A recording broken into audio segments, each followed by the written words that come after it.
Ahoy, and welcome to episode 87 of the PoddyC. This week was The War Within, a good expansion. As we move into Midnight Beta, I think it kind of makes sense to take one last look back at War Within, all the things that happened this expansion, and talk about the things we liked, the things we didn't like, and how they're going to evolve, slash how we hope they'll evolve going into Midnight. So we've got a long list of stuff that changed in War Within. Dorki, pick a thing to start. Before then, I have something to add. So you know how there's been like this narrative for a while. It's like you can't really judge a WoW expansion like while you're in it. You know, it's like maybe like things need to settle down. Like people called BFA the worst expansion of all time, Shadowlands the worst expansion of all time.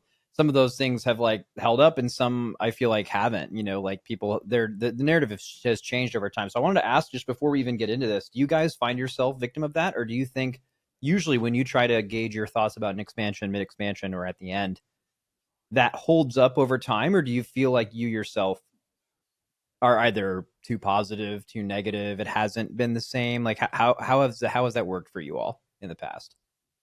Ooh, I would say it's largely about your experience during the expansion more so than the expansion itself. That's how I've always seen it. Because like BFA, for example, or even Shadowlands, I think Shadowlands is a better example. Shadowlands was notoriously considered a bad expansion, right? Like if you ask most players or what was the general sentiment, it was a bad expansion, right? But I found myself to not have as negative of a viewpoint of Shadowlands because of all the positive experiences I had during Shadowlands, whether it's like playing with my friends during COVID or just playing the MDI for the first time and actually like beating Echoes in the cups.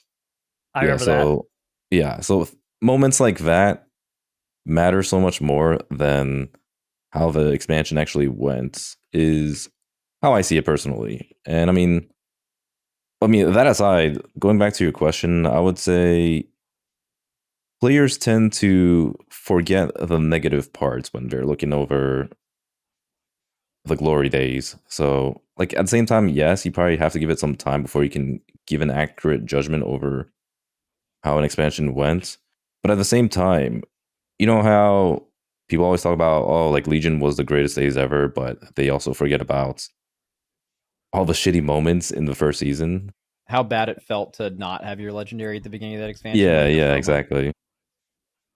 So I think it's a little bit of a mix. Okay, well that provides. I'll let Dratnos give his answer too, but I wonder, that also poses a second question: which one is a more accurate rating of an expansion? The like mid-late expansion, you still remember all the negative feelings, or the far down the road nostalgia take where you don't remember any of the negative things and you only remember the things that were awesome?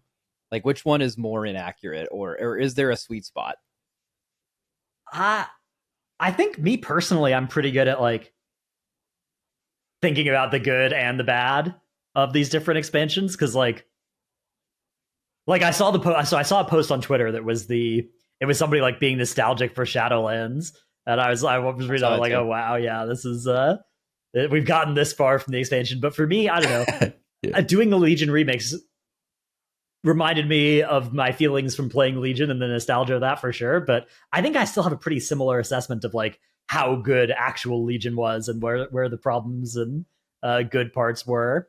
So I don't know. I'm not sure if there's any one that's more or less accurate than the others. I guess when you do get to that hyper nostalgia-y part, the risk you run is then the classic of that expansion comes out and you get disappointed. So maybe that's a reason to think that that's inaccurate. But well, also like those things can not line up though, because there can be reasons that you like an expansion that don't have to do with the actual game. Like Legion was really hype and everyone was playing it. You know, that's another thing with the beginning of Shadowlands, right? Like it was like smack dab in the middle of COVID. People are like, it was just one of those times where people are like, I'm down to play a WoW expansion right now. There's a ton of hype around it. And people, when they remember Shadowlands, you saw that nostalgic post, they're almost always referring to season 1, which is like the Castle Nathria season. But that's also the one where people had the most complaints and it was the most flawed because that was the season with like the Covenant bullshit, right? That everyone was so mad about. Yet, and it was removed for the later parts of the expansion, or you could change it. But still, the point of time people come back to is that beginning of Shadowlands time. And I think it's because and this wouldn't potentially be relevant with a classic release, is because them and all of their friends were playing it. And anytime you and all your friends are playing a game, it's super awesome compared to when you're playing it alone. So like the classic could come out for, let's say, Shadowlands in this example, but it doesn't have that hype, and it's just the base game. And it might not be the same thing because it's just totally not the same thing, right? I think Legion especially could be like that when it for Legion Classic. Yeah, exactly. I think it's largely based off of the experiences we had personally. Yeah, I think that's, I mean, but there have been expansions that are better than others or worse than others, right? I do think it's important definitely, that we grade them on the curve, though, of like, yeah, at this time I met my guild or whatever, or, you know, had an M+ team that I really liked. And so I'm going to think more positively of those patches than the other ones, yeah.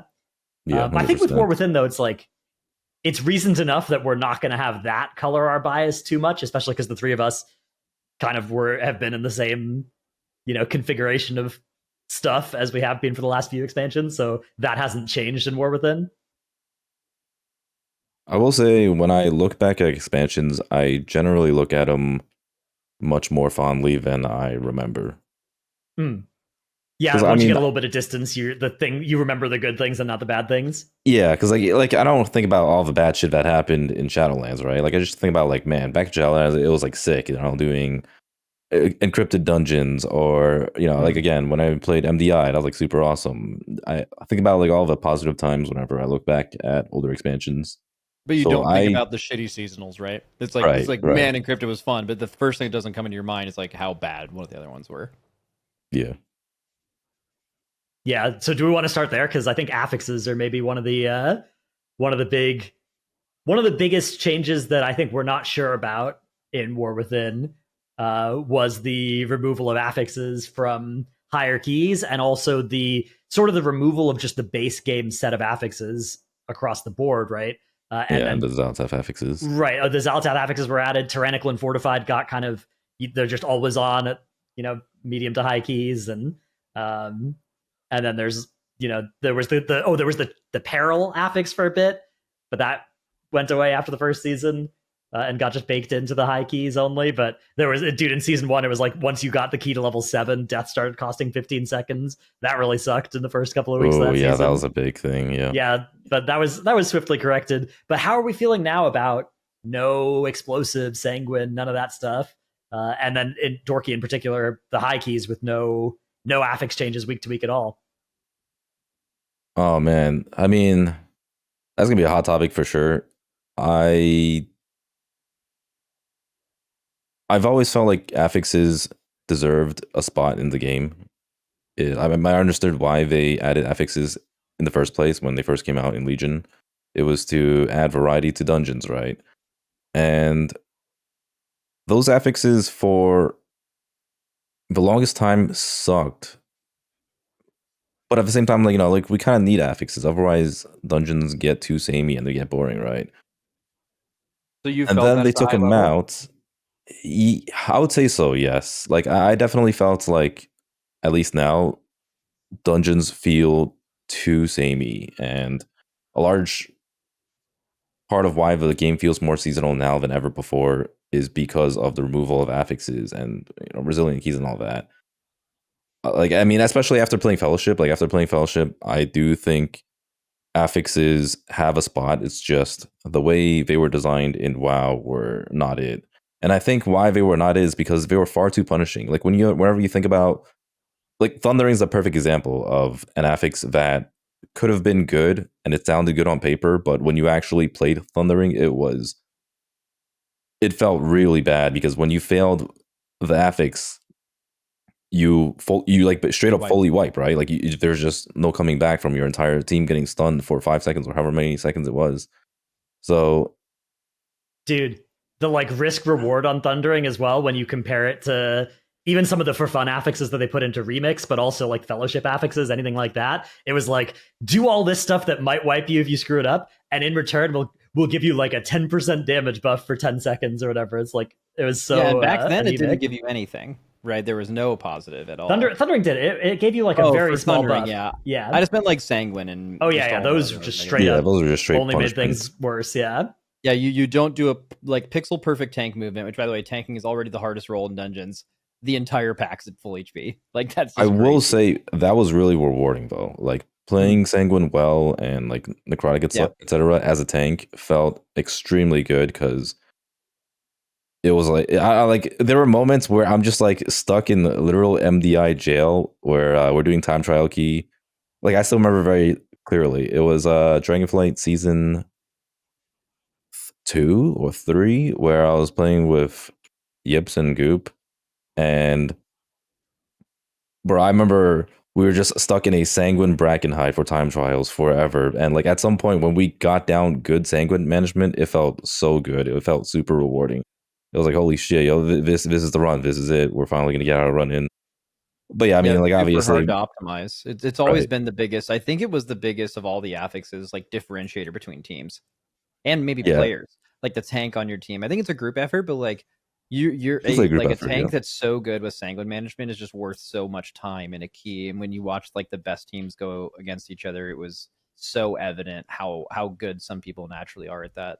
yeah. You're like thinking about like which mobs to target to make sure stuff isn't dying in a timely manner. You're thinking about like how to like use your CCs at a proper time so that you can have some Yeah, mobs out of you'd the have, dude, pack, when you play with etc. like evade and he just like vengeful taunts the mob that's about to die out of the pack. You're just like, oh my god, this is Yeah. Like there were just this is like so game many changing. moments of skill expression in some of these affixes, and but like the problem is like these affixes were just way too punishing, right? It was like, okay, if you had an archer that was like stuck in the sanguine pool, right? It was just GG. You were just gonna full heal that archer mob, and you're just gonna have to fight that archer mob by itself afterwards, which felt really bad. So Yeah, it was just like a Sanguine. bad feeling overall. I think I'm pretty happy that Sanguine's gone. Like, there was a lot of skill expression there, but man, was it exhausting to do. Like, if there was a week where Sanguine was active and you're trying to do a couple of hours of keys a day, it's like Yeah. by the second or third day, you're just like, man, can we just wait till next week? This is too much brain power, too much coggy load, as the kids would say. So Uh, Dorky, I want to hear something. So I know you were like have always been like kind of pro affix. I just want to know you kind of have your boots on the ground in the High Mythic Plus community.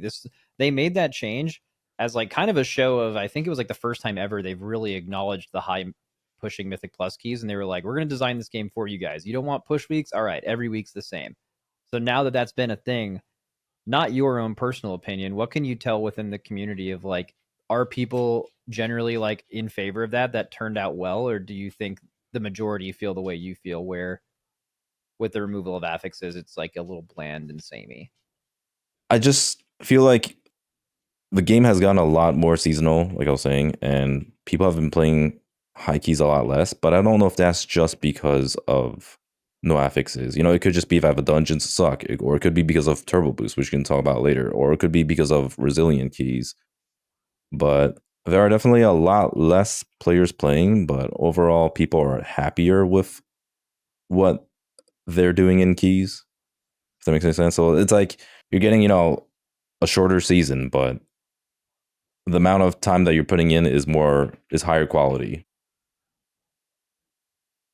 Okay. so So, go yeah, ahead. among the high keys, I think the resilient keys are a big part. You just have to run way fewer keys total. Um, Yeah, you get capped out way sooner for sure. Now, is yeah, that You're a done good with the thing? season. Right? Like people like there's way less homework keys. But did people like the I know I can log on and do some keys with my friends, and even if we can't push one, we can game some homework? Do you think the like elimination of that ended up being again a net positive with Resilient? I think so. I think it was good. It reminds me of the other changes in WoW where it's like, yeah, people aren't logging in for 3 hours to do a world quest swoop every day. And so if you look at it from the perspective of, daily hours logged in, maybe it is worse, but it's better because the game is kind of respecting people's time more. If you look at M plus across the board as well, the amount of runs per season in War Within is on par with the Dragonflight seasons, right? It's basically the same amount of runs per week. I'm looking at a graph. Actually, I'll share you guys this graph right now. Uh, Here it is of runs per week. This has all the War Within and Dragonflight seasons. So you can see it's all in the same ballpark here, right? Of number of runs per week of M plus. So it didn't like kill off it didn't dramatically affect the total number of runs being done, but I suspect that like among people who did 2,000 keys in Dragonflight seasons, they probably only did 700, 800 or something in War Within seasons. And I think those people are probably mostly happy about that. I think that's, there's maybe some people who just love being in keys all day, every day, but they can still do it, right? You could just do resilient keys all day, every day, and it's fine. People do that. Just do it with different people. It's possible. So I think it was neutral or better for almost everybody there. Interesting chart. Yeah. Yeah, I'd say like the season definitely tapers off a lot sooner, but like in terms of quality of the season, or at least like the first few months of the season, I would say it's probably more positive. The thing that I'm missing is a seasonal affix, like the sanguines and the quakings and whatever. I could take it or leave it, but I'd really love to see after season 1 of an expansion if they put in a seasonal again, that like not just one of these ones like, oh, the Xalatath bargain ones where it's like, here's a little kiss curse thing, but give me a seasonal on the order of like Awakened or Encrypted or whatever, where it's like, this is transformative to my gameplay to have this active in my keys. Those are, I think, that's the level of like new experience in M+ that I much prefer, instead of 8 new dungeons, of which only 6 of them are actually, or only 2 of them are actually new and 6 of them are just returning dungeons, which I like that way of adding variety as well, but I really miss the transformative seasonal affixes. I felt like those were so fun when they were done well. Yeah, I'll say big thing is it just feels like a lack of variety in keys. And I mean, you really feel it now when people are not content with having just a couple of the same dungeons from last season to this season. Like I've heard a lot of people complain about like, oh, we're gonna have to do Floodgate and Priory again, which is like, I mean, it's like 6 new dungeons and 2 old. Yeah. Like there's a bunch of new dungeons, right? Like we used to play seasons for an entire expansion from like all the way from the beginning of Legion all the way until, what was it? Dragonflight? Was Dragonflight the last time they did that? Yeah. The end of Shadowlands was when they did the first like season with new dungeons, I think. It was the mega dungeon season and Iron Docks and stuff. Yeah. Yeah, I mean, like people are already getting bored of doing the same dungeons for just like one season. So I think there just needs to be more variety in dungeons. I mean, you think that's because they're used to getting... That is actually fascinating that we used to spend an entire expansion with dungeons, and now you flip them every season and people are like, oh, this is getting old after 5 months. It can only be that you're just used to that now. Yeah, and people are like demanding for 8 new dungeons every season, which I mean, I think it's just completely unfeasible for Blizzard. I mean, that'd be amazing if that was the case, right? Like I would love to have 8 entirely new dungeons every season, but that's a lot to ask for. Yeah, I mean, I was happy that we even got 1 new dungeon each season. Like we got Floodgate added into the game, right? And we also got Vatones and Ecodome. Ecodome added in, and both of those are like I really liked that. All right, so if you had to compile all your thoughts about just Mythic Plus as a whole, maybe the direction that they went in the War Within, like the tank changes, the philosophy changes, and I think these are probably going to get even bigger in the next expansion, like clearly with some of the add-on removal, that I think dungeon packs are going to look a little bit different at least. What do you guys think about, just if you had to, you don't even know if you have to grade it, but just like the direction of Mythic Plus, everything they've done in this expansion, are they going in the wrong or right direction? It's both. It's a mix. It's definitely not just only good or only bad. I would say more good than bad, but yeah. Go ahead, Dorki. No, you continue. Okay, yeah. I think that the overall idea has been good. I think also just like dungeon design wise, Floodgate and Ecodome I think are trending upwards, especially Ecodome I think is trending upwards in terms of like especially boss design in M+. I like the Ecodome bosses a lot, so I do like that direction. I do think there's room for improvement, though. I think that, again, I would really like to see them put seasonals back in outside of season 1 of an expansion. I think that would be we could shift fewer dungeons that way. We wouldn't need to field 8 new dungeons each season if there was an actual transformative seasonal that came in again. And I think season 1 not having it would make sense because that's everything is new and there's a lot going on there. But yeah, and then resilient keys. I'm glad that we've got resilient keys in general. I do think that there are a couple of still edge case things that maybe they could try to fix around them. Like the percentage of people that are getting M plus title that are doing it through mooching off of other people's resilient keys, I think is something that probably should be looked at if there is a way. I think having something similar to Fellowship's system could be good, where you have to level off of the lowest person's key rather than. I think just like for me, it's like just the title side is the only thing where it's the title and like the advertisements in LFG. But at the end of the day, like if they can't come up with a good way to fix those without breaking resilient, they probably should just leave it entirely. Would that really work in WoW? Because like the way that Mythic Plus, like the ranking up in Fellowship works. Let's say Dorki and I are doing 36s and we're playing with someone else and they only have 24s. You only have to time one dungeon per level to go up, and if it's a capstone dungeon, you'll jump like 2 levels from like 24 to 26 by timing one dungeon. In WoW, you're like, okay, let's say this guy has resilient 12s and everyone else has resilient 20s or 19s. Well, that person would have to time every key at like a 12 or a 13 up. Like that's an insane amount of time. But is that fair? Well, it would have to be every single. Yeah, they could also just like straight up do it how Fellowship does it, where if you do one, you can. Actually, maybe that's too much. I think anything where it's like you'd be asking people to do more than even like 1 or 2 dungeon runs, they would just not invite. Like, correct. It would cause a lot of the upside of resilient keys, which is that creating groups is feeling less restrictive, and each of your keys isn't like the most important key that you've ever run. All of that gets all that benefit goes away if you put in something like that to WoW. I mean, realistically, if we're talking about like pug keys, you're not playing with anyone that's 2 levels lower than you anyways. So there are people with resilient keys. If the key you're running is resilient, there's a lot more freedom. Like people are a lot more willing to pug. That hasn't sketchily been my experience.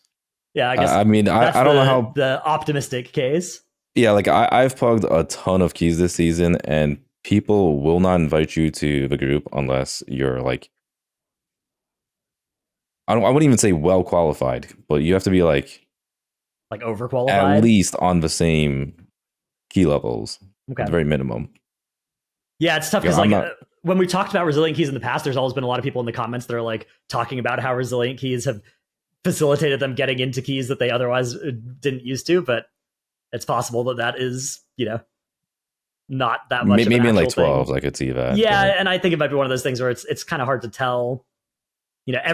You and also each of the commenters only has a very small sample size of their own experience, right? It's hard to tell what the actual trend is on like a big picture scale, right? Like, yeah, it's just like every time I join these pugs, they refuse to invite anyone that's like 2 key levels or lower. Like if it's an 18 group I join, they will never invite anyone who's like doing 16 keys, for example. Yeah, which makes sense, right? Because like, also if it's an 18 group but their key is already 18 resil, like, why are they running it? What's it's usually either to level a key or they're selling a boost, which has been a huge problem in the EU, by the way. I don't know if you've heard about the whole resil notes shit that's been going on. I've seen the like resil keys being sold where you have to like tip to get in. I've seen screenshots of that in the group finder. What's happening in EU? Yeah, so over in EU, so in LFG, you can't just like straight up list a key and ask for tips, right? Because you can get chat banned for that. In fact, I had a friend who tried doing that and he got chat banned. I'm sure if you continue doing that, you probably get like banned even further. And so to circumvent that, what they do over in the European regions is they would type, say, like plus 20 resil notes. And that would imply you have to note that you're going to tip and how much you want to put a note on your application that you were going to tip them, or you want to whisper them that you're going to tip them. That's like your only way of getting invited to the groups. And these groups are absolutely plaguing EU from what I've seen. I've seen screenshots of just like, if you look for 18 plus keys, at least 50% of them are resil note keys. That's really funny. People are complaining about how like, if you want to climb IO score in EU, the only way you can do it is by, it's literally pay to win. You have to pay the person to get invited to groups. That's kind of how fucked it is over in EU. And it doesn't work in NA for some reason. Like I tried making gold on NA Because, I'm down bad for gold. I need those fucking WoW tokens so that I can circumvent the delayed access. But these motherfuckers are way too dumb to understand what That's the thing, right? Our region, if you just type Brazil note, nobody's going to know what that means, right? It's just like a bunch of idiots signing up, and none of them are whispering me, saying that they'll pay me gold. So, like, what am I supposed to do? That's tough. I don't know. We gotta play on the EU region. I don't even know how Blizzard fixes that. Are you going to ban putting note in your thing? It's just another way of asking for tips. You're just using a different word for it. Yeah, I mean, even the word tip it's not a tip if it's required, right? Like that's, that word is already tip in there, doing extra work. Yeah, they're I wonder how fast Blizzard would fix that if this was like if the only way you could get a weekly no leaver 10 was tipping. Because like at least with 18s, it's like what people going for title, which is by definition the less than 1% of people who are doing Mythic Plus. But imagine it was just like any key, it would just plague, like you just couldn't get in there. They would fix it instantly. Yeah, that makes sense. I mean, that's the thing, right? Is anytime we're talking about this, it's usually a pretty small set of the player base. Although resilient keys only affect a small set of the player base as well, right? Because it's only 12 and higher keys that ever become resilient, right? You have to time all the 12s before you get a resilient key, which is a pretty small set of players.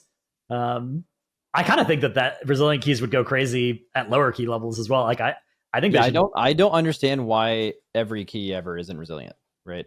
Yeah, well, would it not just at least the same system should work below 12? Well, say you're like a group that's like progressing up from a 2, right? Yeah. Then how are you going to find players to play with if a lot of them have already well past that? I mean, it's already hard to find people to do certain key levels, right? But it's like somebody's farming a trinket, somebody's farming a... I mean, I heard it's like way worse for sub 10 keys. Yeah, well, especially depending on the like difficulty inflation. If 10s are easy enough that they're very high success rate in pugs, it's it becomes pretty hard for people to be doing lower keys than that. So it kind of depends on the season of like how hard a 7 is, a 10 is, or whatever like that. But I don't know. I still think that system would be really nice for people that never go above 10 or anything like that to have for their keys too. Okay, do we want to talk a little bit about let's see. We could talk about Turbo Boost. How have you guys felt about the addition of Turbo Boost? And for me, the thing about Turbo Boost that I don't like is I just wish the dinars weren't so like nerfed, compared to the faded and awakened dinars. I don't know. It just feels like, why do we have a limit of only getting 3 purchases, especially in the last patch of the expansion with them? It just feels so like unnecessarily, anti-fun decisions made with Turbo Boost. Yeah, it's just really weird. I mean, I'm just like so checked out of this season at this point. And it's like, I can't be bothered to deal with all this Turbo Boost shit. I haven't interacted with Turbo Boost one time ever. So I have like almost no opinion other than I think it was an interesting take, at least in concept, on how you keep the carrot on the stick. People love playing games that are fun, but if you can add that little, like the thing in Fellowship, right? Like when you finish a dungeon, at least for the first like many hours, like you're probably getting an upgrade, or you're at least getting currency going towards upgrading your character. So there's always, if you were playing Fellowship from the very beginning and logging in and you weren't expecting that reward at the end, it would make all of it so much worse, right? So like having something you can gain matters a lot. So the Turbo Boost is like, once you get a certain point in the season, they kind of know everyone's capped out, or most people are capped out. They give you a little bit extra so you at least feel like you're getting stronger. That's why it exists, right? But I know there was like what the negative feelings initially were. Well, I actually never really quite understood this one. It was like, why Mythic Plus early in the season if like you're just going to have more gear later? So like it's like a complete waste of time, but it's like also like an end of season thing. You need to be in good groups to get that far. And I think most people end up usually, I would assume, like playing the game around the same amount, right? Even if because you just want to play WoW, play it for fun. I don't know if that actually turned out that way, right? When I hear people talking about Turbo Boost, it's not like fucking Turbo Boost is happening. Does it feel like a mid-patch, like there's something new, I'm reinvigorated to do something, or is it kind of just whatever? I have not seen any positive sentiments. Yeah, I mean, I have... My interaction with Turbo Boost is when they initially announced it, I was like, oh my god, this is the best thing ever. Now every season, once I'm done with Prague, like I can just play any alt and I know I'm going to get good stuff. Like, oh man, I should definitely make sure that I play my alts a lot so that I can be ready for when Turbo Boost hits to just like ascend and be fully geared, and it'll be so fun and I'll get to do everything I want. And so for the first like month and a half of Liberation of Undermine tier, I was just playing like 13 characters, getting vaults on all of them, and I was like, yeah, this is going to be great. Once Turbo Boost comes out, man, I'm going to buy the one-armed bandit trinket. I'm going to buy the Gallywix thing or whatever, and I'm going to be so powerful. And then they were like, hey, actually, Turbo Boost, yeah, you can't get those things unless you do those bosses on Mythic. And I was like, oh. And then I haven't logged into most of those characters ever since they did that, because that's pretty telling, because you're not an irrational, like, I want all loot for free kind of person, which I think those like usually dominate conversations like that. And the fact that you were just like, I was playing all these characters because I wanted to do this so bad, and then all that went away, that is such an insane, you can tell that is, there's no other way to look at it than they made the wrong decision, I think. Yeah, I mean, and I do Mythic, I kill those bosses on Mythic, but like, I'm not going to kill them on a mage because I tank for my guild, right? So I can't like, I mean, I could make somebody else tank bosses, but you know, I'm not trying to. Nope. At the point in the season when Turbo Boost comes out, I have no leverage to like be like, hey guys, we should do something new in raid that might cause us to wipe. Like, no, I'll get dethroned immediately if I propose that. So, yeah, I don't know. It's just, it feels really unfortunate to me, because I get that they don't want it to be as, you know, loot explosion free stuff thing as the Faded and Awakened seasons were, like that. But it seems like it's really still too stingy with like, also like having to time all the 12s to get the M+ trinkets and stuff. I get the, you know, incentive to actually play the game to get the stuff, but it feels to me like once we're 2 months into a patch, you know, people may have already played the game a lot to get to that point on the character where they want those items. And now they have to play the game potentially a bunch more and then you have to finish that quest as well. And you have to finish that quest. I mean, it's good that they changed it so you only have to do it once to get your first purchase, but then you have to do it 3 more weeks to get your next, and then the one after. And it's just like, man, by the time I have all that, it's going to be the new season or the new expansion. And I don't know. WoW inherently has this, you have to sort of suspend the knowledge that there's going to be a new patch in a few months that's going to make all your work useless.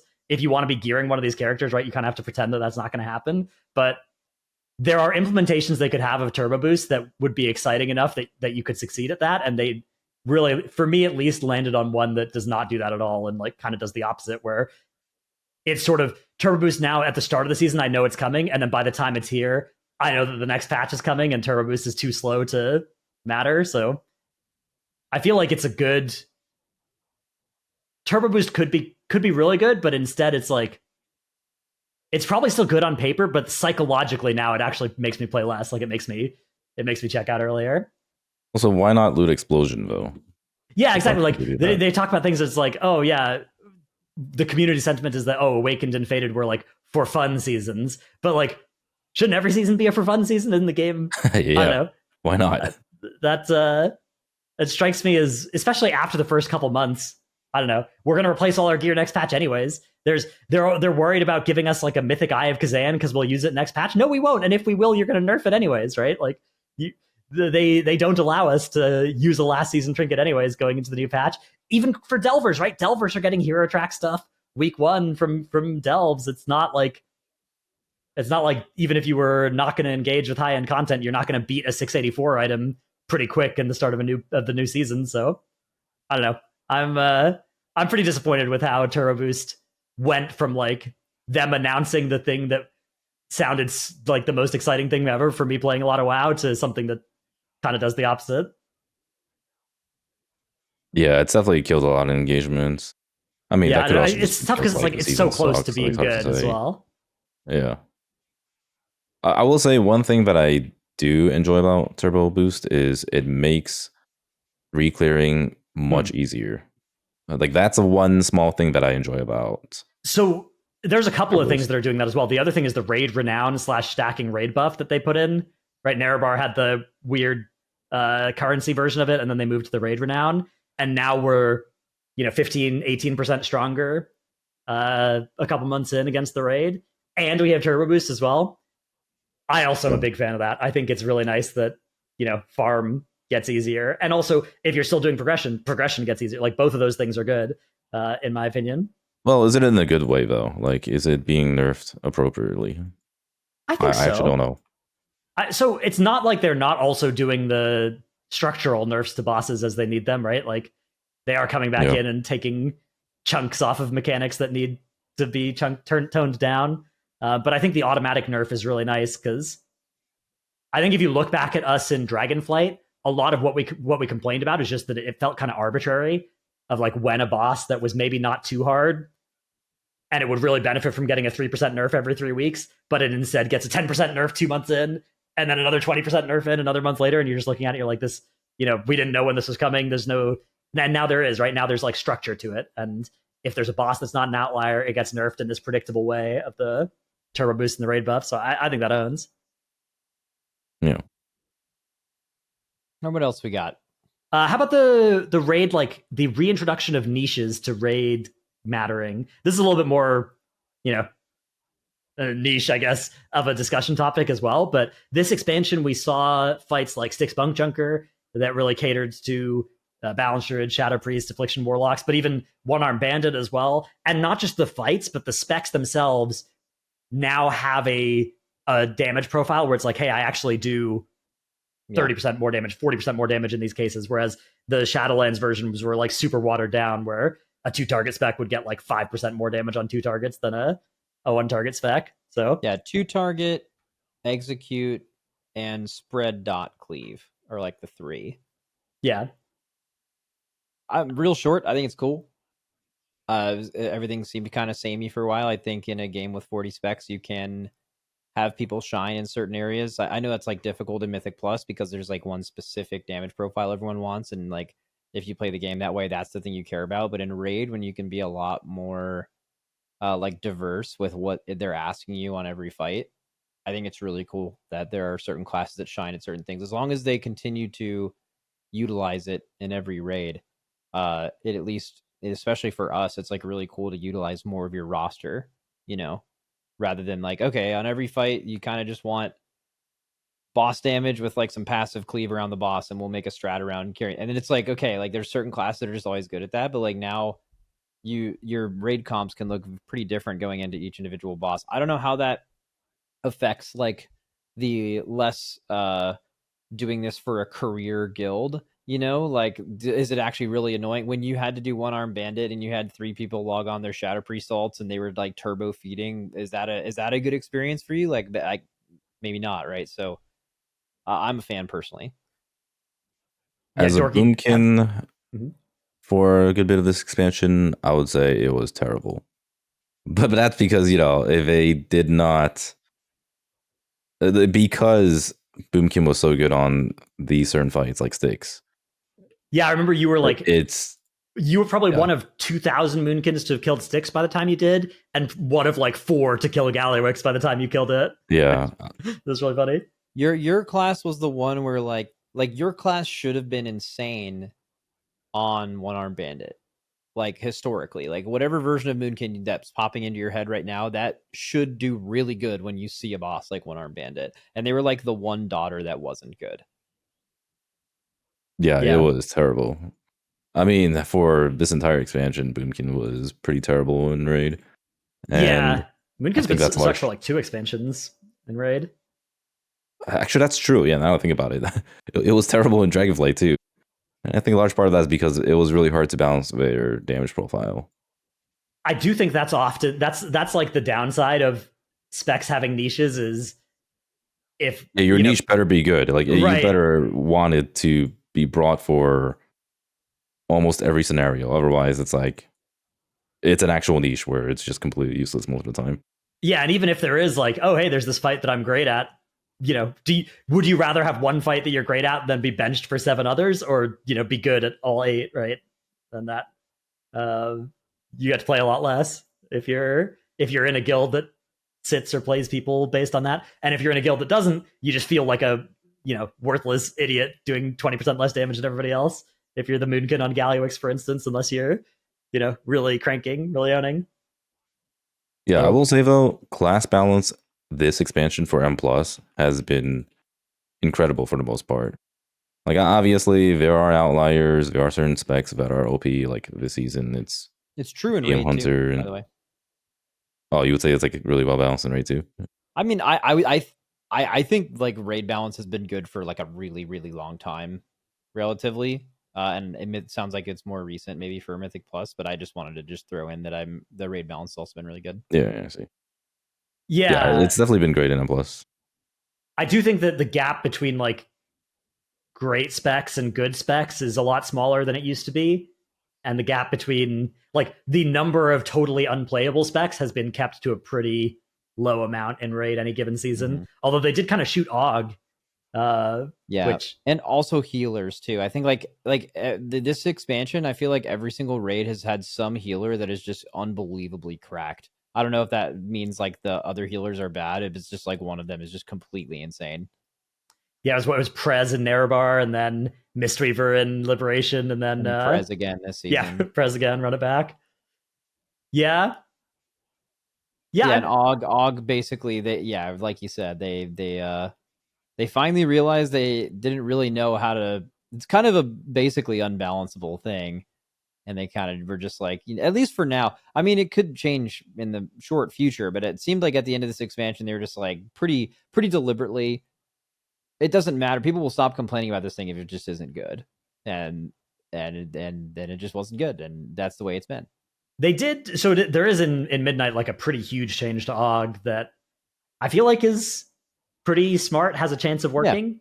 Yeah. So hopefully that does it. For anybody who hasn't been following the Midnight beta alpha notes, Og is now like you buff Ebonmite every DPS that you're playing with, and if you're playing with more than two, so if you're not doing a dungeon, it's less stat for everybody, right? So it like splits the stat among everybody that it's buffing.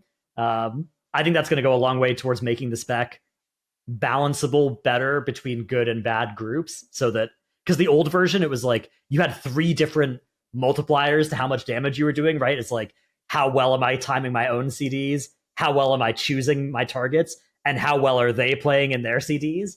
And if you were in a good group, all three of those variables would be high, and so you'd just be doing max throughput. But if you were in a medium or bad group, multiple of those could go down, and then all of it gets multiplied together, and you were doing way less damage. But they are now kind of fixing a lot of that, where it's you're no longer choosing who to buff, you're just buffing your whole raid. That's gonna, I think, make it a lot more balanceable and hopefully a lot more fun in raid as well. Because when you think about Og, it's like in M plus you never had to choose your targets, and in raid you did for the first year and a half, 2 years of Og's existence. And I don't think that was a lot of fun for any of the Og evokers I talked to. At least that was always like something cringe, or at best it was like, oh yeah, this is an interesting problem, but it's not fun to actually execute. So W there, I guess that's a Midnight change, not a War Within thing. I think it has to do with, I think they realized the reason the War Within change happened was because they realized at the end of this expansion that this wasn't really working, right? So I think the fact that it's not really relevant now and they made that change are both kind of the same line of thinking. WOG. All right, how about Hero Talents? Hero Talents got introduced this expansion. They, I don't know. I'm trying to remember what our initial takes were on Hero Talents when they were like announcing them and when we were looking at them. It just seemed like, I mean, if I remember, it's just they're just talents plus. They couldn't really add a couple of things at the end of the talent thing, well, except they are in Midnight. And it just seemed like they had to add something. And I don't think that's necessarily wrong. I think you probably do, right? Like if an expansion comes out, there has to be like some new thing, and that's what it was. This might be one of those things similar to Delves, which we can also talk about, where I think we might not get it. I think like there's probably a lot of people, the large unspoken majority of people who play this game, that log in and they're a Death Knight and it's Rider of the Apocalypse, and that just fucking rules, But I think like gameplay wise, I don't think it's like been super negative. I think a lot, they started out like most things in WoW, like kind of rocky, and some of them were really bad or didn't work. And I know there's like a lot of them that were really bad that are now like kind of cool. I think thematically, some of them haven't hit with people just the entire time, but some of them have just been awesome from the beginning. I want to say the majority of them are like pretty positive. There are classes that can actually take both. There's the reality of them actually balancing them to where you'd look at specs not only as like if you're a fire mage, there's Sun Fury Fire and then Frost Fire. Like that's not ever really going to play out that way. There's just going to like be a best one, and that's kind of how it is. It's kind of how tuning works. But I don't know. I think it's overall been been fine.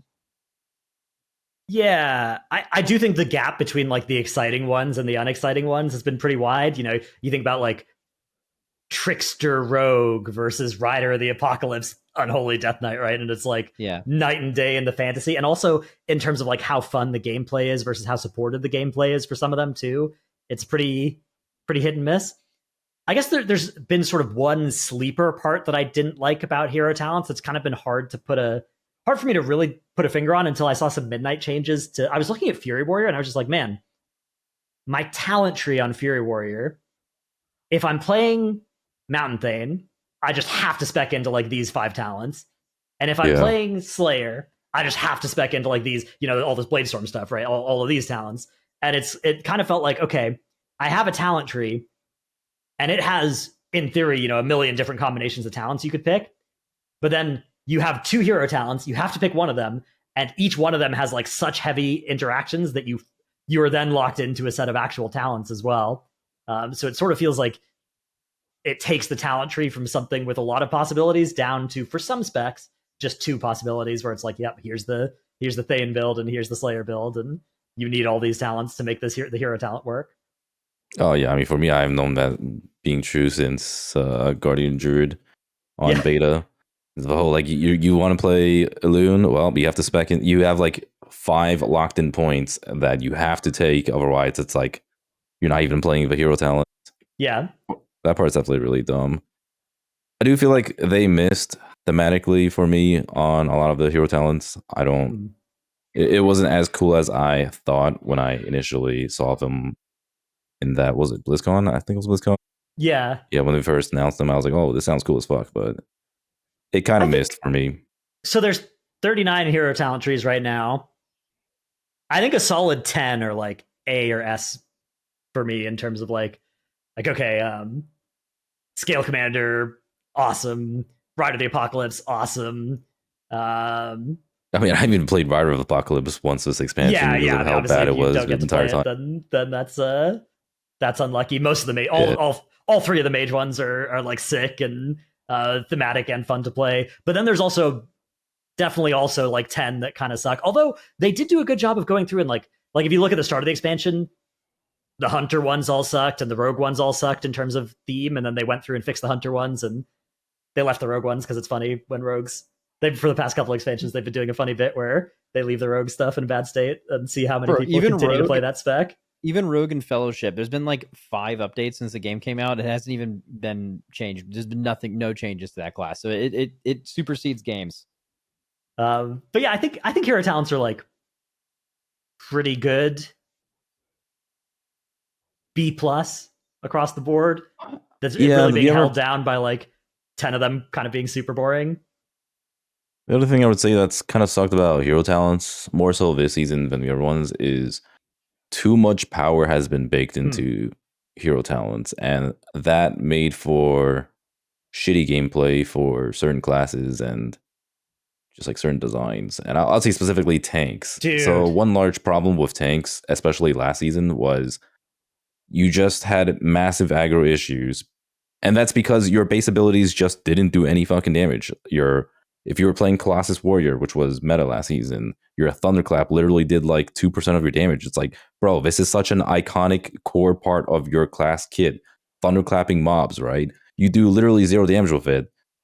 Spinning Crane Kick is not even pressed. And like Breath of Fire and shit, right? It's like, in order for you to do damage as a Brewmaster, you had to proc your, whatever the hell it's called, Flurry Strikes, in order to do any damage, and you're not going to like have that on pole, or like, you're not going to have that as you gathering mobs. Same with like Demon Hunter and all these other classes. So it definitely caused a lot of problems in the game when they try to bake so much power into hero talents. In fact, like some classes, your hero talent is straight up doing 50% of your damage. Yeah, that has other really annoying things as well, where like, dude, if you're raid tanking and you're trying to do a taunt swap and just one person procs their stupid hero talent and the other person doesn't, it's like your taunt swap is not going to work because this person has procced their stupid 50% of their damage effect and you have not. So that has been also an annoying part of it. It's weird. I agree though. I think that the percentage of your damage that comes directly from your hero talent has been too high this season. It makes sense because the set bonuses are also interacting with your hero talents this season, but I do. And one of the nice things about Midnight is there's been a few passes where they've looked at stuff and they've been like, oh, this hero talent is doing too much damage through its own abilities, and so we're shifting more of it into it buffing your class abilities, which I think is a really healthier direction to take it. So I hope they do a big pass of doing that. They did it to like Arcane Spellslinger. They were like, oh yeah, your splinters are doing too much damage.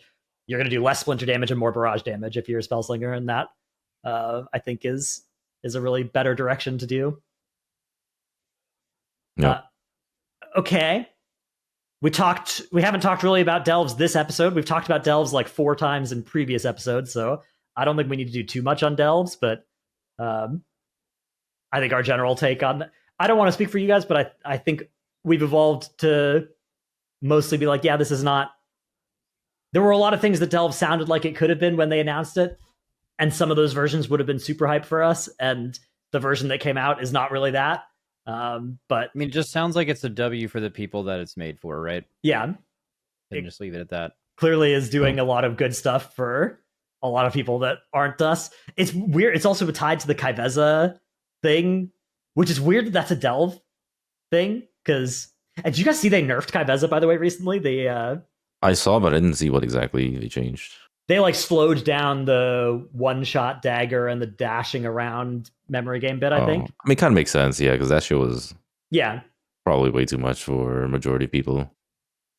I just find it so fascinating that like delves have some of the most forgiving / you can't die, or if you die it's just a numbers check type thing content, versus also then like randomly one of the hardest solo challenge mode things they've ever made. And they're both in the delve ecosystem. It is strange to me. It's cool. I mean, I loved Kaiveza, and I do a lot of regular delves. I'm unlike you two. I'm a big delver. In the start and middle of seasons, I've done more than 1,000 now. I got my achievement for 1,000 delves, so I'm in the mole people ecosystem, but even really more as a spectator than like it's more like, oh, there's something for me to do right now, rather than like this is something super fun to do right now. Reminds me of like doing old world quest swoops, that kind of thing, which does do some dopamine, I guess, for the right circumstances. How about Warbands? I think Warbands, when we saw this, was like, yeah, clearly this is a huge dub. Clearly it's been a huge dub. Any dissenting takes? Dorki, why do Warbands suck? I haven't really interacted with Warbands much, I feel like. I mean, actually, there's one thing that's really, really nice about it. It's the reputation part. It lets me get my reputation on my main character and just be able to purchase it on, well, specifically the Infinite Augment rune. Yeah. Like I was able to just purchase that on all my characters. A large part of it, of Warbands, was kind of making the game account-wide by default, right? That's just like one of the benefits. I think like that much. What about woo items? Have you guys ever gotten a woo item and used it on another guy and been like, wow, that was cool? Yeah. Or do you think? Okay. Yeah, it's actually the most weird thing I've done with a woo item is like dropped a good tank trinket from heroic splits and then mailed it to my main from my alt, and like, oh nice, I have a cheat death trinket now on this character that I didn't drop for it. So a little bit of an annoying incentive to do even more splits, but not. Yeah, I have some Limitar trinkets too. It's pretty useful. Yeah. And it's just nice to be able to send your alt stuff. That is cool.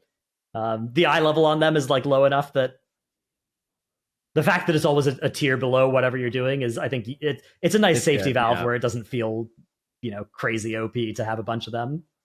I would like them to take it a step further. Go ahead.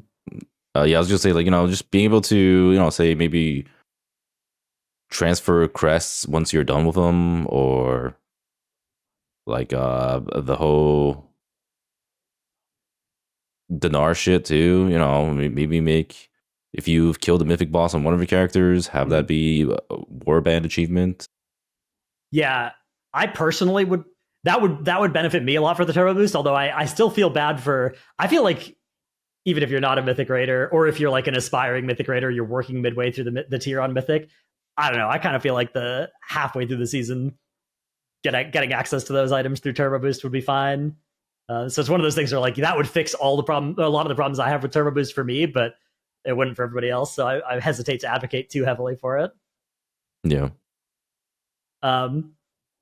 Yeah, I mean, Warbands, I think just clearly one of those like structural things where the game is just way better for having done this, and it's something the game needed for a long time. It will be hard to remember that the game didn't used to be like this in a little while, right? We'll think back and be like, God, we really used to grind reputation on multiple characters if we needed to or something. Did we really used to have to do that? And yes, we did, and we'll never have to again. It'll be great. It's like pings, basically.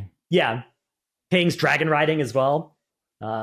Huge, Ooh, I actually wouldn't put dragon riding on the same level, because I mean, dragon riding was one of those things. Like, say, like you can't add dragon riding to older expansions of WoW, for example. Like, that just wouldn't make any sense at all.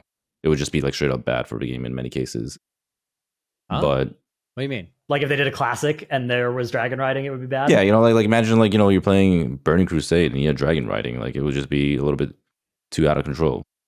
Maybe TBC wouldn't be the best example. Well, because it trivializes the world, right? Like the whole idea is that you want to be more grounded. Dude, I don't know. All I'm saying is if TBC Classic had 80% less flying around time, I would be more interested in playing it, not less. Yeah, TBC was definitely not the best example. Classic straight up. I kind of get it just from the point.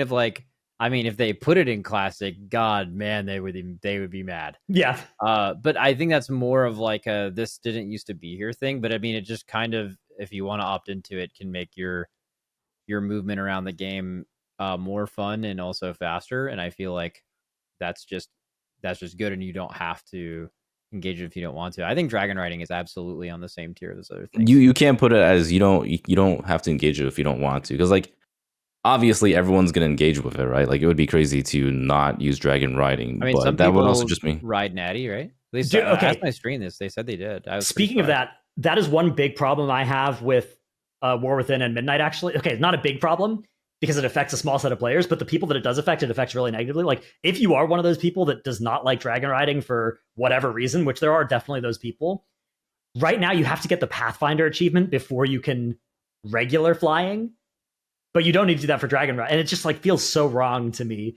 Like, they used to not let you fly until you got Pathfinder at all. And the rationale was like, yeah, we don't want you to trivialize the world by flying over it, blah, blah, blah.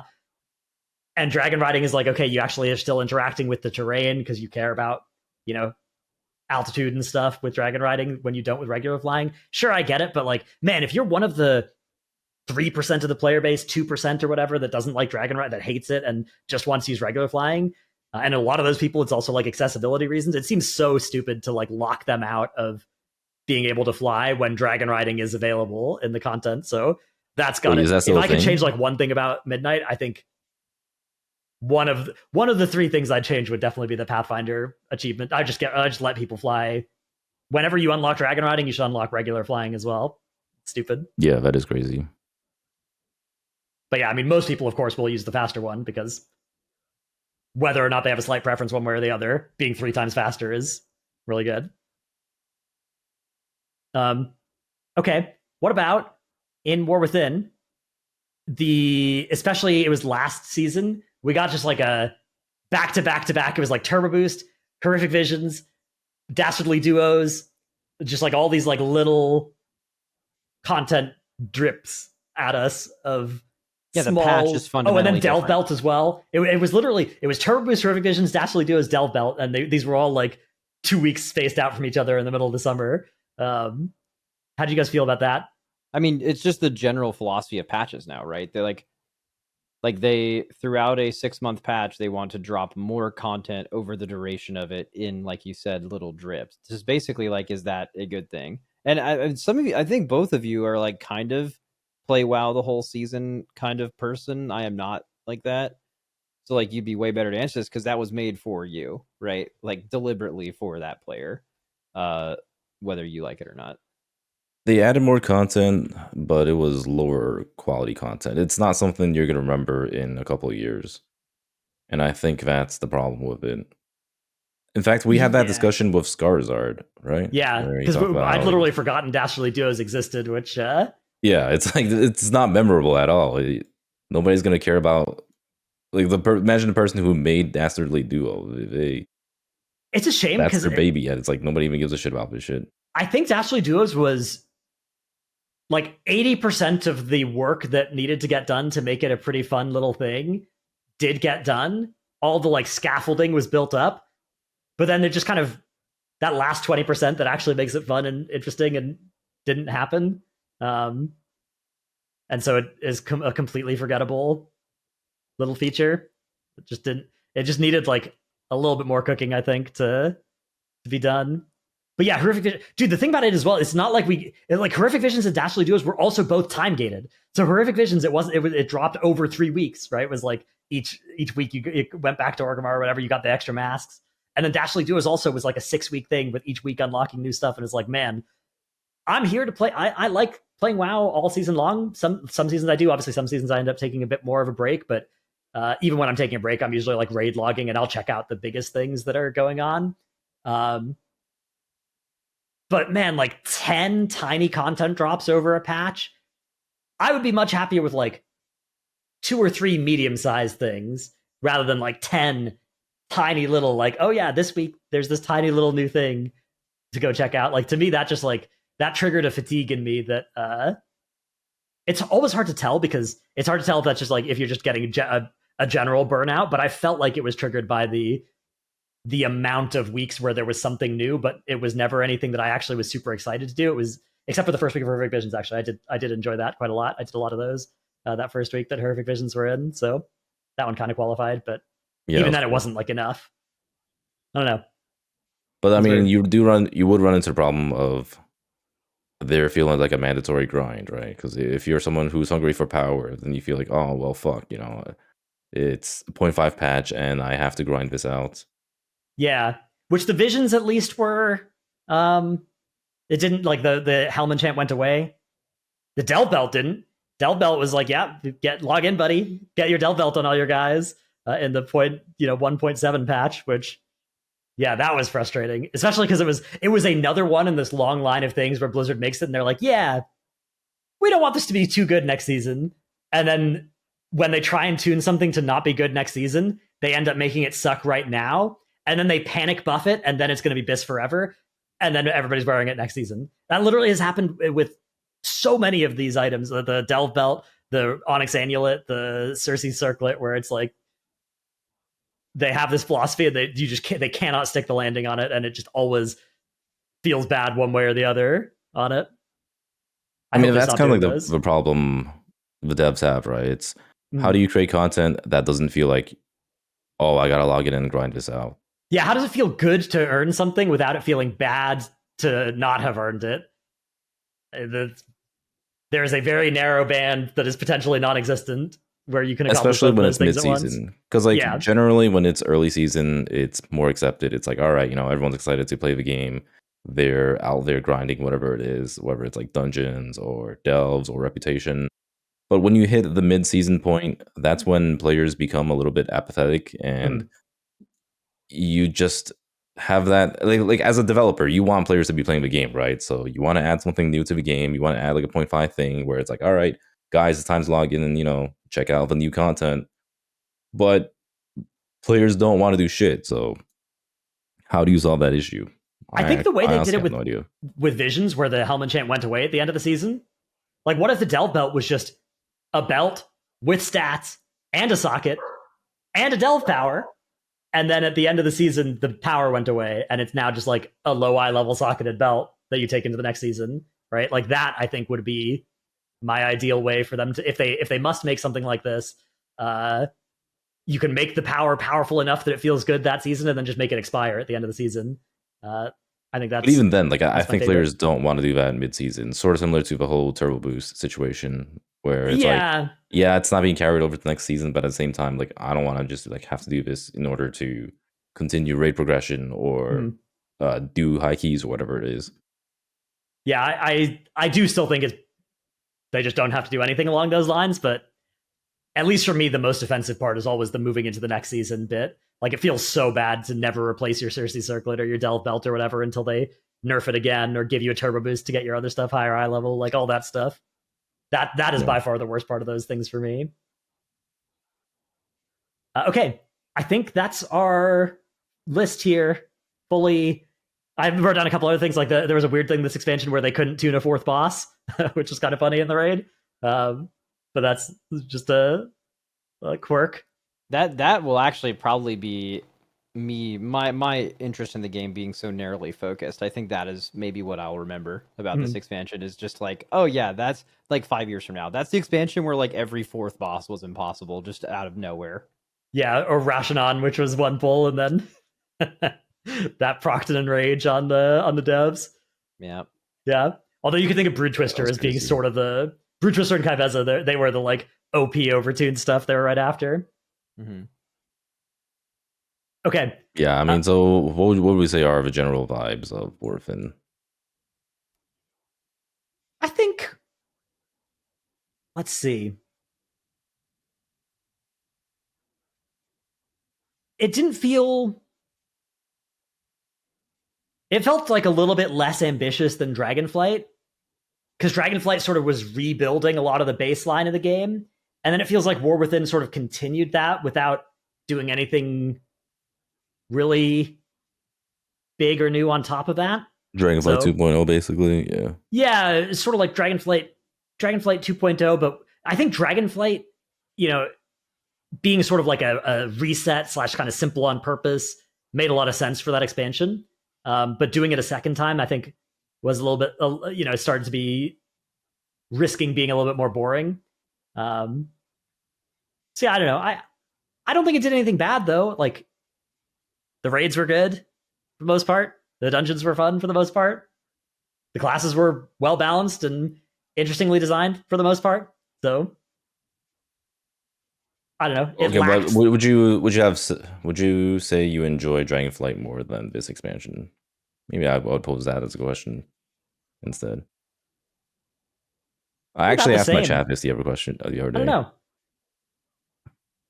I mean, this just feels like I think like a worthy criticism of this expansion is Dragonflight was like the reset button. It was the evergreen. We're going to change so many things, and this just felt like another Dragonflight. And I think a lot of people were kind of expecting us to go back into whatever, maybe not what we were doing before, but just something else. And it just kind of felt like, okay, we actually need to do Dragonflight again, and that is kind of underwhelming by default.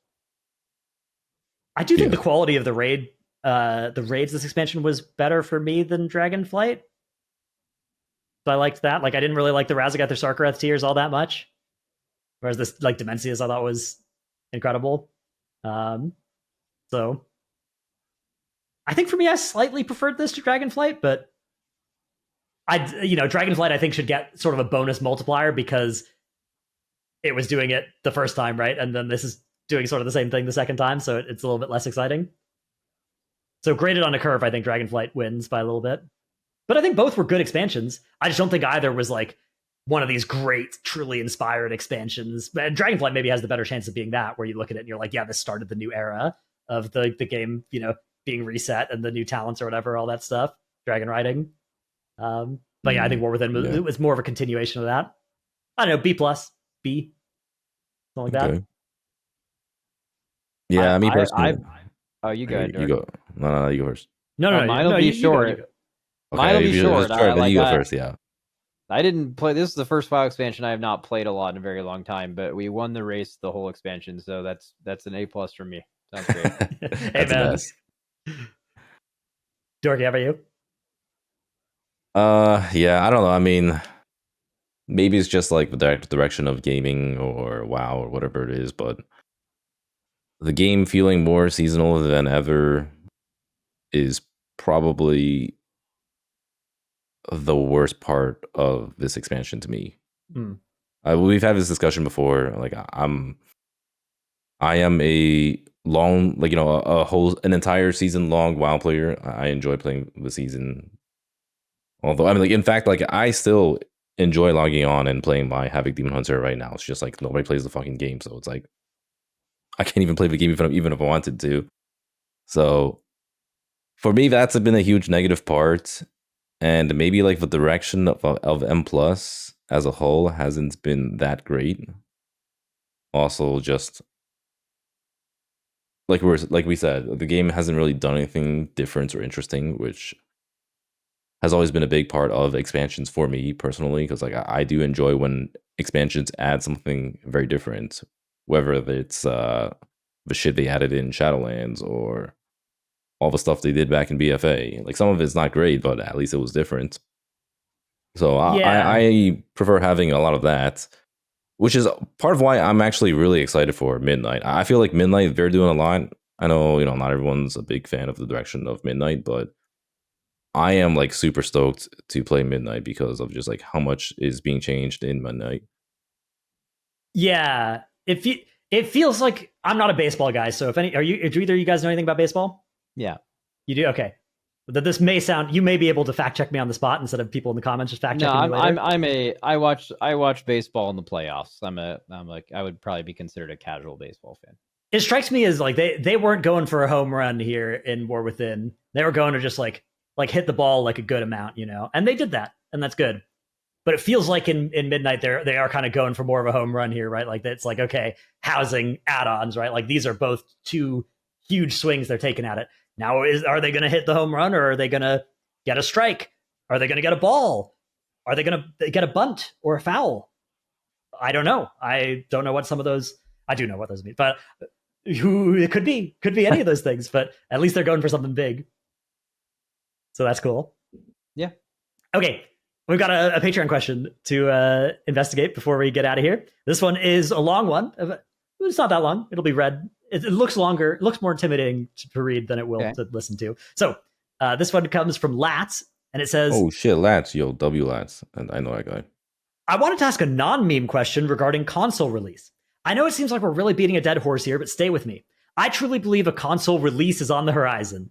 I'd like to present some evidence and hope you guys can refute my claims. Then I have a question at the end. For what it's worth, the assumptions I'm making in the statement are that Midnight's classes will be notably simpler to play. PvE encounters will be more focused on dodging and blasting instead of the typical weak aura assignment fiesta. First, Microsoft, Xbox's parent company, acquired Blizzard in late 2023 for $69 billion. Nice. When a large tech company makes acquisitions like this, they want to see a return on that investment. The business side of Microsoft does not care about the gameplay nuance of WoW on console. It makes perfect sense that they'd want Xbox to squeeze Blizzard for every dollar, and enabling their most popular and highest grossing product to be available on their console definitely helps achieve that. There are or were three main components limiting WoW to be on console. Number one, button bloat, too many buttons to play on a controller. This seems to have been largely remedied in Midnight. Number two, add-on necessity. Let's stop there, but let's talk about that real quick. So there's no way there's too many buttons to play on console, because I mean, Final Fantasy 14 literally does that, right? In fact, you can have so many different keybinds on controller because you have, 4 different modifiers? Yeah, so you can set up a controller to input everything that you need to play WoW now, but it is definitely easier. It's an easier sell if it's less, but it's not that much. Like Midnight is not pruning that many buttons from most specs. Yeah, it's also like, I think it's exaggerated as well. It's like maybe 1 or 2 rotational or cooldown buttons, and then in fact 1 or 2 defensives or something, or like utility buttons are going to something you don't need to bind anymore because they don't have a defensive component. Hold on, let me link you guys this. It's kind of cool to look at. Okay. It's the amount of buttons that are being removed in the spell book, assuming you talent into every single button, which I mean, doesn't paint the entire picture, but it gives a rough idea. What is this? Okay, it's LinkedIn production. Yeah, let me open it and then. So I mean, like some are extreme for sure. Like look at Resto Shabbat, for example. But, I mean, look at how many they had initially, right? I mean, just look at healers in general. Like 3 of the bottom 4 that all have minus 10 plus are healers. That's probably not a coincidence. Yeah. So yeah, a few specs are not really changing their amount. So there's maximum total number of spells in spellbook. I see. Yeah. So some of these are definitely going to be a lot more feasible to play on a controller or something. But yeah, God, Resto Shaman. Dude, look at Resto Druid still. I mean, which makes sense because they have a lot of different like forms and just like miscellaneous abilities. Yeah, the druid, because also like human form is Resto Druid is the only druid spec that plays in human form, which just gets a much bigger spellbook than the other specs for that reason. Yeah. Okay, let's finish the question. Yeah. Okay. Yeah. Okay. So the first part was button bloat. The second part, add-on necessity. Add-ons are basically essential to play the game at a high level today, and those have been shot into space. And the third is technical limitations. There may be some underlying tech reason why WoW used to not be able to run on Xbox, but with the announcement that the new console will just run Windows, this is not a problem anymore. Console ports are a thing of the past. Because these three core problems are solved, it would directly benefit Microsoft Pockets to do a console release. There seems to be sufficient evidence to be suspicious that we'd see one for Last Titan or the following expansion, at least in my opinion. My question, as console release non-believers, what evidence would you need to believe Blizzard is cooking a console release, short of Ian announcing it directly? I mean, basically, I would need to see them announce it, or I guess need to see. Here's my issue. Every single thing they've done in this expansion, which again, you just called it a home run earlier in the podcast, it's very extreme in a lot of ways. There's all perfectly logical reasons as a PC-only player to do all of these things. Like you don't need to like dig into the conspiracy bag. Like the nuking of add-ons, totally relevant for anyone who's been playing WoW this whole time on PC. There's a reason to be doing what they're doing. It's not like we're just doing this out of nowhere. People have actually been asking for it for a while, right? The simplification of classes, right? You can only play Fellowship, as far as I know, on PC right now, and that game is very WoW-like combat, very well made, really fun. Way less buttons. That is relevant to PC and console. You can already bind all these things on console. It's about making the game like more accessible and less like in depth to get into, which again, purely PC makes sense. I would need to see something like, I guess to answer his question, like a lot more egregious, or I would need to see some decision making that wouldn't line up for what a longtime PC WoW player would want anyway, I guess. Yeah, I think also like Ian going out and it's not just he's not confirming it, but he's saying, we are not doing this. There's no reason we would deny it if we were, which we can come up with reasons why you wouldn't confirm it. But then you're just asking them, it's like whether you believe Ian or not, because they're just like, he's lying. And if you're at that point, then there's no conversation to be had, right? If we're like taking him at his word and you're not, that's just is what it is. I would argue they would want to announce that they're coming to console. Yeah, I mean, they would want to announce it, though, right? Like, there are reasons why you'd want to not tell people it's happening until you did your announcement. There's a right time to announce things. Yeah, to announce it. But also, even if you were doing, you would just dodge the question if you were Ian, rather than denying it. Like, if you were going to announce WoW console in 2 months, you would not want there to be an interview of you being like, "No, we're not doing it." Frankly, why would he lie to you? And then 2 months later, you're like, "And here we go. It's WoW console time." I mean, he is a known liar after all. Lying eye on this guy. If you were gonna lie, like this is just a free lie to not have to do if you were lying. Also, man, there's a lot of like leaky type stuff. I firmly believe if this game, something as big as this game is going to console, was going to come out, you would just hear about it ahead of time, or you'd hear whispers from people that know a lot more than we do. And there hasn't been anything like that, and there usually is.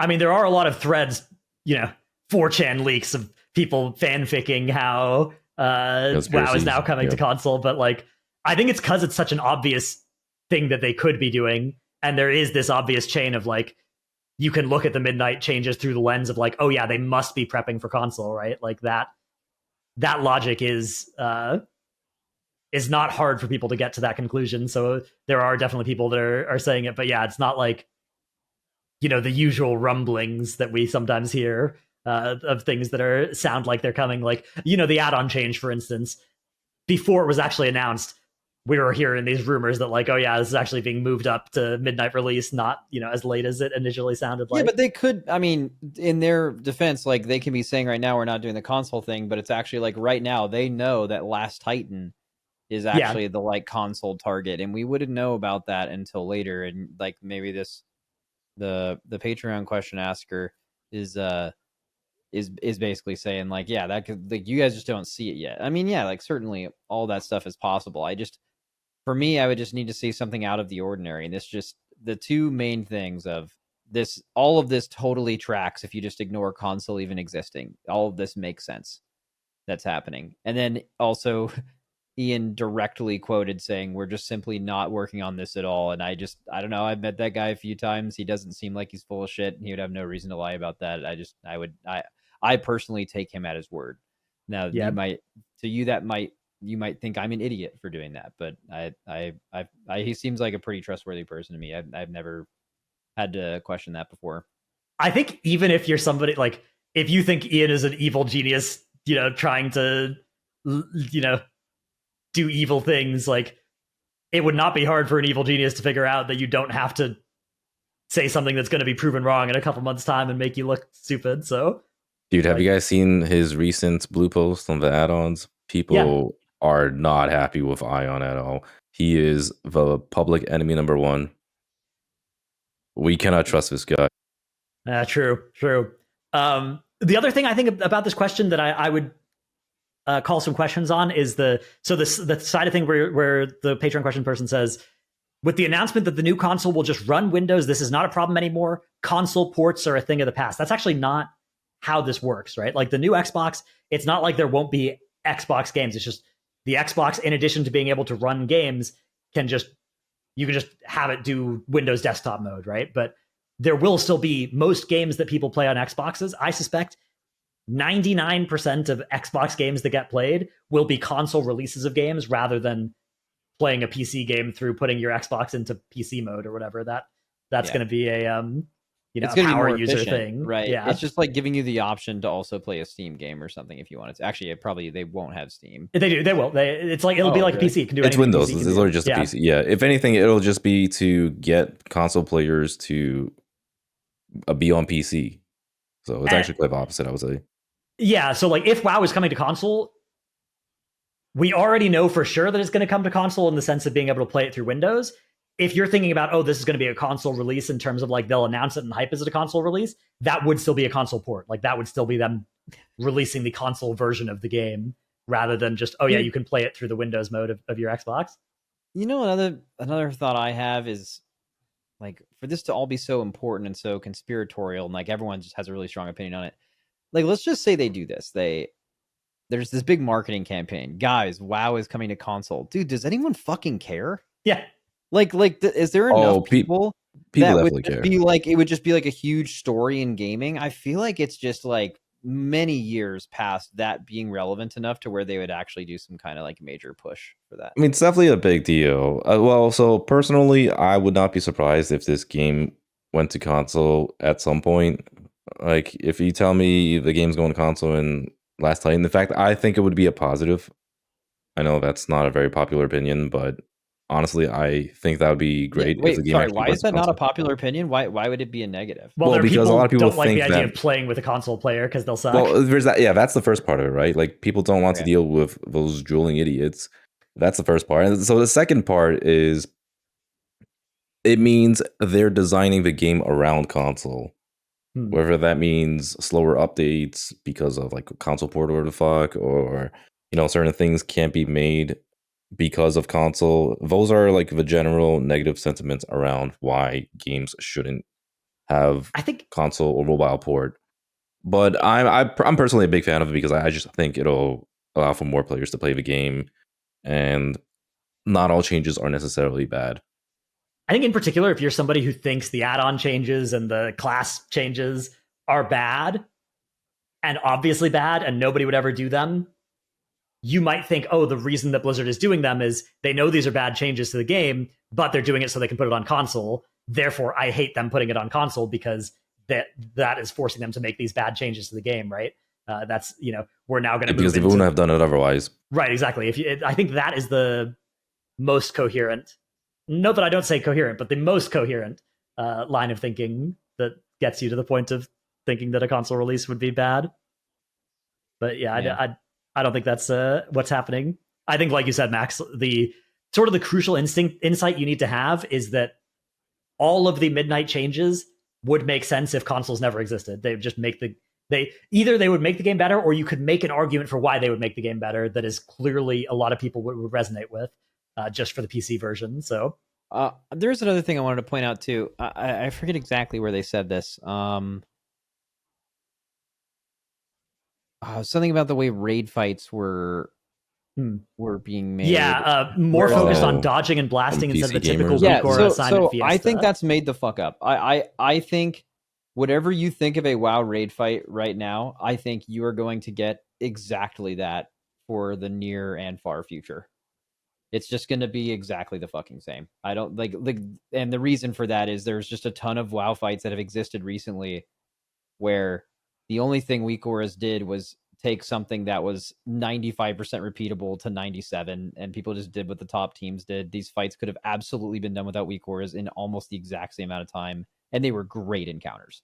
And I have no idea why Blizzard would ever stray from that, especially if there's a narrative that the game is becoming easier outside of it. If your class is becoming less involved, you're going to be more aware of those fights, right? I just want to kind of smash that. I mean, obviously, this is my opinion. I could certainly be wrong, but I think WoW raid fights are going to be like basically the exact same product, barring the like every 1 or 2 tiers there's some Fractalus ass boss where it's so ass because of that.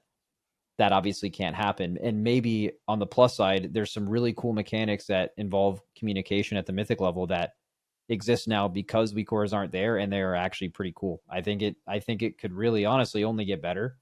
I guess there's a world where it gets worse. I just don't see that world. I think most WoW fights, the whole like now it's just going to be like we're doing Final Fantasy fights now. Like no, it's just they're just going to be WoW fights, man. It gets to be the exact same thing. I do think there's a good chance that there will be like slower versions of mechanics that we used to do with Weak Auras that we're now going to do them with our brain and stuff. But yeah, I don't think it's going to be just like all dodge, swirly, bullet hell, play this on a controller if you want type mechanics. I think it's still going to be, like you said, very understandably WoW mechanics. But yeah, we'll have to see. I mean, at least from the first boss, the boss that can be tested on alpha right now, it does seem like that to me. It doesn't seem like it's really changing that heavily, the underlying philosophy. It's just, I mean, some stuff around the edges. Making WoW fights is hard, and the people who've been doing it have been doing it for a really long time. When they're approached with the problem that they have to solve of create a WoW boss for people, they're going to do the same thing. Because their entire process isn't disrupted by Weak Auras. It's like certain mechanics and certain parts of their fight that are altered, which now don't have to be. But I don't think that means you're going to be doing a completely different thing. It's just I really feel like if someone before like barely utilized Weak Auras, like you downloaded a pack and you didn't really like customize it much, it's just like on your screen and you're doing a WoW fight and your experience is like you kind of just ignored all of the talk surrounding add-ons going into this expansion, you just fucking logged in. I think your experience in raiding is going to be basically identical to what it was in the past. Except without the only thing I'll see being different is you'll have a bit more time to do certain mechanics and things will be more obvious. That's all. So it's like, for example, if you get reverse gravity, right? Like I'm sure they'll probably give like an extra second or two so that you can quickly resolve that mechanic. Well, you have more time to resolve that mechanic. So I think if you had a boss like Brood Twister, we're talking about Mythic here, they'll give you that mechanic will be different, or they will give you, it doesn't have to be Venn diagrammed, or they'll give you more time to spread it out, or there will be less of them and less eggs, all of those things. They could do many things. You could change that one mechanic that was the biggest issue ever, change 1 or 2 of those variables, and it's fucking easy as hell, right? It's a proper 4th or 5th boss, whatever it was. The reverse gravity is a perfect example. That's on a mythic end boss, right? So like the non-nerf version of that required 0 Weak Auras now. You just fucking did it natty. Yeah, like that's an example of a mechanic that would be exactly the same because it was already done completely without Weak Auras. So I really don't think much of this is going to change at all. Yeah, it had the a lot of it will just be more lenient, I would say. Marker. You had the one where people were like saying marker back, front, or whatever, right? When their reverse gravity was going out. Yeah. All that. So what that means is it's just telling you, it's a reminder of what our spread looks like every time. It's not always a line. Sometimes it's a triangle. But basically what that is saying is just a line and triangle. But obviously just by doing the fight, you kind of memorize where you're supposed to go. You're thinking of inverse and crushing gravity, right? Correct. I was thinking reverse gravity, like the P1 No, mechanic, yeah, right? we're talking about the first phase. 3 circles that... Oh, sorry, yes. I'm talking about P2 and P3 reverse gravity, which I would consider like... Yeah, that mechanic totally... Yeah, but most people look at that, though, and they're like, that is the prototypical, like, it just looks exactly like a Weak Aura mechanic that's assigning you to a different spot. And a lot of people have been confused because it'll tell people, like, left on their screen. Yeah. But that's just purely a Weak Aura that was made on pull 1 that we never got rid of. But, like, you go left every time. It's not like you get left and then middle and then right. Like, no, you're just going to the same spot every time. So, like, people get confused about that. No, you're right. Like, yeah, an example of that in, like, P1, they could also change that in so many ways. So that's because you have to Venn diagram it. You know what they also could have done? Reduce the amount of time it took to actually suck people back down and then you could just do it in a line or side by side, and it would have been right. But like that's something. Yeah, exactly. Yeah, I don't know. It would have to I change think, a little bit, I think. Because you could do it without a weak aura. You could just do like, these are the 3 spots. Get to the one closest to you. First come, first served. It would just add some But pulls. you have more time to do reverse gravity. Yeah, is a WoW mechanic you've done before. Yeah, it's not new. Yeah, it's so what I'm saying is like your experience rating is not going to be what this person is saying, where it's like a different kind of thing. It's just literally fucking WoW rating. Yeah. I mean, it's the same thing. It's just that like you'll have a little bit more lenience because like without all these weak auras and cybernetic enhancements, you will expect more pull count and bosses will take longer. Like, sure, like a mechanic might not be necessarily hard, but obviously over the course of an entire fight. I mean, maybe not for you guys in particular, but I'll say for most players, though, like they definitely would require more pulls if they didn't have weak auras. Like, especially on the mechanic, because I do think there are some I fights. misunderstood what you're saying. You're saying I'm saying pull counts for this next raid are going to look just like pull counts. Oh no, yeah, I'm saying specifically for like assuming they removed all add-ons right now and people were progging Demencius, they would take more pull counts just because like there would be less consistency and there would be more figuring out of like, or maybe like their brain just like fucking turns off for a second. I think it would be a lot less than you think, but I think generally that is true. Yeah, like do weak auras reduce your pull count? Yes. I think weak auras do literally nothing or almost nothing for almost everyone who uses them in raid because they don't know how to make them work for them. Like, I think a lot of people have weak auras. I think it definitely adds up a lot. I think it definitely adds up for, well, I guess it depends on mechanic too. Like some of them it's also obviously hard to tell, like from now until going into midnight, because with the removal of a lot of this stuff, they're making other stuff better, right? Like think about like just the ability in weak auras to like see a debuff that actually matters on your screen versus like picking it out of the soup on the top of your screen, right? Which is like something that at least within like offensive buffs is something they're actually addressing in the expansion. Like some of that stuff will be there. Like, because if you're talking about weak auras, you're also including all of the UI stuff, right? And that I think reduces pulls because it just is more efficiently doing than what the current like the War Within UI can do for you. But also that is changing, right? But also what might be true is it might take people a long time to acclimate to that, right? Like their Blizzard UI right off the bat might not be great for that, even if some of the tools are available. Yeah, I mean, a large part is that.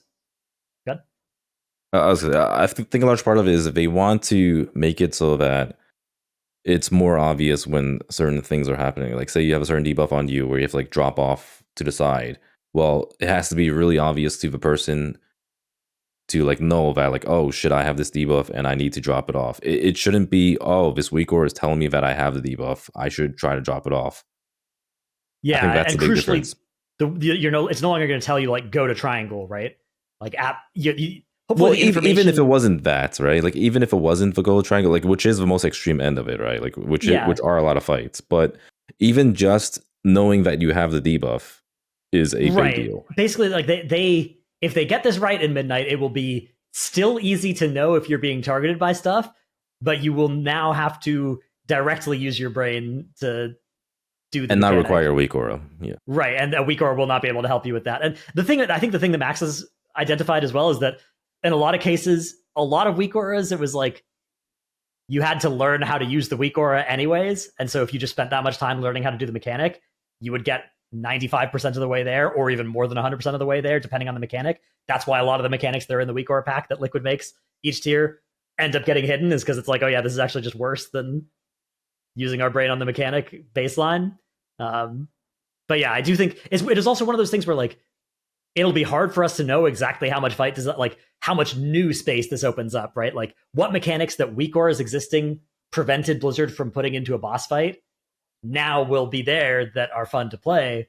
Because I could see that being a lot, or I could see that being a pretty small amount of change. Oh, actually, that's a question I have for you guys. Do you think next tier they will add something cool that they've always wanted to do, but they couldn't because of weak auras? From reading the Dungeon Journal, it didn't seem like there was a huge set of things like that. But it's hard to say. There's multiple bosses that have a basically incomplete Dungeon Journal, right? That's true.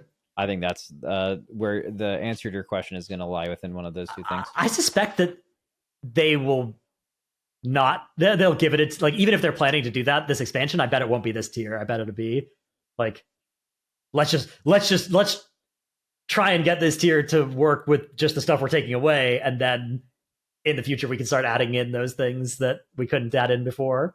I would like to see it personally if they could. Like if they had some idea cooked for some boss where it's like, oh, this would be so cool if it's like, I don't know, whatever it could be. Maybe it's like some like crazy puzzle where to like figure out like where to do what. Some super high int fight is how they would describe it. That would seems be like really a big cool. risk to like put in when they don't yet know how we're going to react to just like the baseline seems like something fights. that would be really cool for the first guild to do it, and then everyone else would watch a video, and it would just be a regular WoW boss. Well, but if it would still have to figure out how to like execute it, right? Because you wouldn't have a week or just telling you exactly where to go and all. Yeah, again, it's very hard so to a like fight that dynamically changes, and you have to do. I mean, that's basically like, both. Is it High Tinker Mechatork in Battle of Dazar'alor, and also kind of Lords of Dread on Mythic, kind of without the cheater weak aura, which we did not have. We natty called that all of progression of like which person was doing it, and like that dynamically changes. The High Tinker Mechatork thing just required communication between 3 people to figure out a puzzle, right? I mean, that's the genesis of what you're doing. That's the same thing. Yeah.